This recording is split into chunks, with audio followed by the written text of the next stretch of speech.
우리의 삶이 끝나는 순간 당신은 무엇을 가장 원하게 될까요? 은행에 쌓인 막대한 돈, 여러 채의 집들일까요?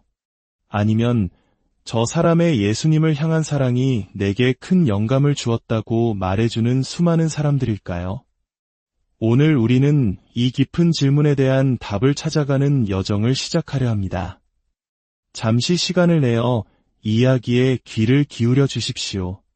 만약 이 메시지가 당신의 마음에 울림을 준다면 좋아요와 공유를 통해 이 은혜를 나누는 작은 행동이 되어줄 수 있습니다. 저희 채널을 구독하시면 저희가 계속해서 이러한 믿음의 이야기를 만들어 나가는데 큰 힘이 됩니다. 이 말씀을 듣는 모든 분들에게 하나님의 평강이 함께하기를 기도합니다. 성경을 펼쳐 누가복음 16장으로 가보겠습니다. 오늘 우리가 함께 나눌 주제는 바로 너그러운 마음, 하나님 나라의 가치관으로 생각하는 법입니다. 때때로 우리는 하나님께서 이미 우리에게 주신 것을 놓고 간절히 기도하며 영적인 에너지를 소모하곤 합니다. 이미 우리 계좌에 입금된 축복을 얻기 위해 애쓰는 것과 같습니다. 하나님께서 이미 이루신 것과 앞으로 이루실 것을 분별하는 것은 우리의 신앙 여정에서 매우 중요한 부분입니다. 하나님께서는 우리가 그분의 생각과 마음을 닮아가기를 원하십니다. 성경은 우리가 그리스도의 마음을 가졌다고 말합니다. 그분의 생각은 우리의 생각과 얼마나 다를까요?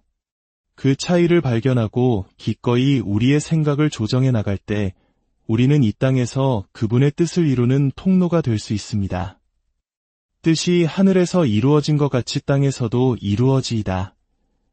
라는 주님의 기도는 우리가 상상하는 것보다 훨씬 더 거대하고 위대한 사명입니다. 그것은 단순히 기적이나 치유, 영혼의 구원 같은 일회성 사건을 넘어 우리의 삶 전체를 천국의 가치로 물들이고 빚어가는 지속적인 과정입니다. 오늘 우리는 누가복음 16장 11절부터 13절 말씀을 통해 이 위대한 부르심의 한 단면을 살펴보고자 합니다. 너희가 만일 불의한 재물에도 충성하지 아니하면 누가 참된 것으로 너희에게 맡기겠느냐? 너희가 만일 남의 것에 충성하지 아니하면 누가 너희의 것을 너희에게 주겠느냐? 집 하인이 두 주인을 섬길 수 없나니 혹 이를 미워하고 저를 사랑하거나 혹 이를 중히 여기고 저를 경히 여길 것임이니라. 너희는 하나님과 재물을 겸하여 섬길 수 없느니라. 예수님께서는 하나님과 만몬을 겸하여 섬길 수 없다고 말씀하십니다. 여기서 만몬은 단순히 주머니 속의 돈이나 은행 계좌의 잔고를 의미하는 것이 아닙니다. 만몬은 하나의 인격체처럼, 하나의 거대한 시스템처럼 묘사됩니다. 그것은 바로 하나님을 중심에 두지 않는 세상의 가치 체계입니다. 이 시스템은 개인과 국가의 경제활동 목적을 오염시키고 우리를 영원한 것에서 멀어지게 만듭니다. 하나님을 섬기는 사람은 하나님을 사랑하고 만몬의 시스템을 미워하게 됩니다. 여기서 미워한다는 것은 사람을 증오하는 것이 결코 아닙니다. 죄와 불에 사람들을 파괴하고 하나님의 형상을 앗아가는 그 악한 시스템 자체를 미워하는 것입니다. 반대로 만몬을 섬기는 사람은 그 시스템에 충성하며 하나님과 그분의 가치를 경멸하게 됩니다. 교회에서 돈에 대한 이야기가 나올 때마다 불편함을 느끼는 것은 어쩌면 우리 마음속 주인이 누구인지 보여주는 신호일지도 모릅니다. 이 문제가 해결되면 우리는 재물에 대한 이야기를 자유롭게 나눌 수 있게 됩니다. 이 제 11절 말씀을 깊이 들여다봅시다. 너희가 만일 불의한 재물에도 충성하지 아니하면 누가 참된 것으로 너희에게 맡기겠느냐? 여기서 불의한 재물이란 이 세상의 돈과 물질을 의미합니다. 그리고 참된 것은 돈으로 살 수 없는 영원한 가치들입니다. 가정의 평화, 하나님을 사랑하는 자녀와 손주들, 어떤 상황에서도 흔들리지 않는 내면의 기쁨과 같은 것들 말입니다. 수십억 원을 가진 부자라도 이런 참된 부유함을 갖지 못해 괴로워하는 이들이 얼마나 많습니까? 하나님의 생각은 다릅니다. 그분은 우리가 이 땅의 재물을 어떻게 관리하는지를 통해 우리에게 보이지 않는 영적인 부유함, 즉 참된 것을 맡길 수 있을지 판단하신다고 말씀합니다. 이것은 돈으로 구원을 샀거나 기적을 사는 것과는 전혀 다른 차원의 이야기입니다. 그것은 우리의 삶의 태도와 중심에 대한 것입니다. 하나님께서 우리에게 맡기신 것이 무엇이든 그것이 돈이든 재능이든 시간이든 관계든 그 작은 것에 충성할 때 우리는 보이지 않는 세계에 더 큰 축복을 받을 자격을 갖추게 됩니다. 구매할 수는 없지만 자격을 갖추어야만 얻을 수 있는 것들이 있습니다. 시편 103편에는 이런 말씀이 있습니다. 내 모든 죄악을 사하시며 내 모든 병을 고치시며 좋은 것으로 내 소원을 만족하게 하사 내 청춘을 독수리같이 새롭게 하시는도다. 하나님께서 우리 삶에 좋은 것을 더하셔서 우리의 젊음이 새로워진다고 하십니다. 여기서 좋은 것은 단순히 비싼 물건이나 화려한 경험을 의미하지 않습니다. 그것은 바로 그 좋은 것 뒤에 계신 하나님의 세밀한 손길과 사랑을 발견하는 경험입니다. 오랫동안 마음속으로만 바라던 만년필이 있었다고 상상해 보십시오. 너무 비싸서 차마 살 엄두는 내지 못했습니다. 그런데 어느 날 친구에게서 전화가 옵니다. 생일 선물로 똑같은 펜을 2개 받았어. 혹시 자네에게 하나 주면 어떨까 생각했는데 괜찮겠나? 이 순간 당신의 젊음을 새롭게 하는 것은 만년필이라는 물질이 아닙니다. 당신의 아주 작은 소원까지도 기억하시고 채워주시는 아버지의 사랑을 깨닫는 바로 그 순간 당신의 영혼은 독수리처럼 다시 솟아오르는 힘을 얻게 됩니다. 기도 제목으로 올리기에도 너무 사소하다고 생각했던 마음의 비밀을 하나님께서 아시고 응답해 주실 때 우리는 세상이 줄 수 없는 깊은 회복과 감격을 경험합니다. 그것이 바로 참된 부유함의 시작입니다. 이제 12절 말씀을 보겠습니다. 너희가 만일 남의 것에 충성하지 아니하면 누가 너희의 것을 너희에게 주겠느냐? 이 말씀은 우리에게 소유에 대한 놀라운 관점을 제시합니다. 하나님은 우리가 자신의 것을 소유하기를 원하십니다.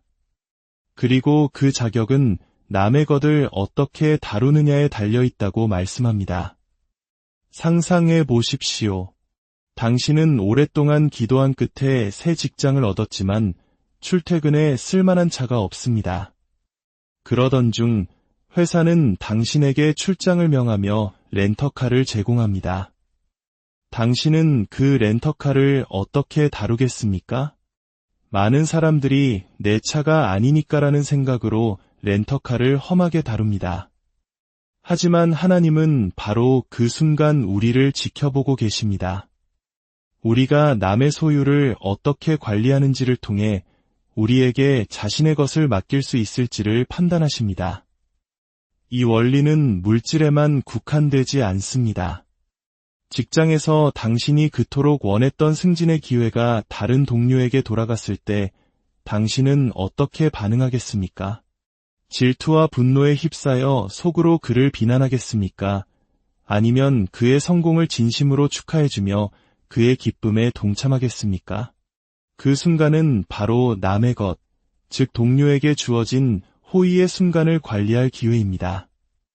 우리가 그 순간을 마치 자신의 일처럼 기뻐하고 축복해줄 때 우리는 장차 하나님께서 우리에게 주실 자신의 것을 받을 자격을 갖추게 됩니다. 성숙함이란 나의 성공이 아닌 타인의 성공 앞에서 어떻게 행동하는가로 드러납니다.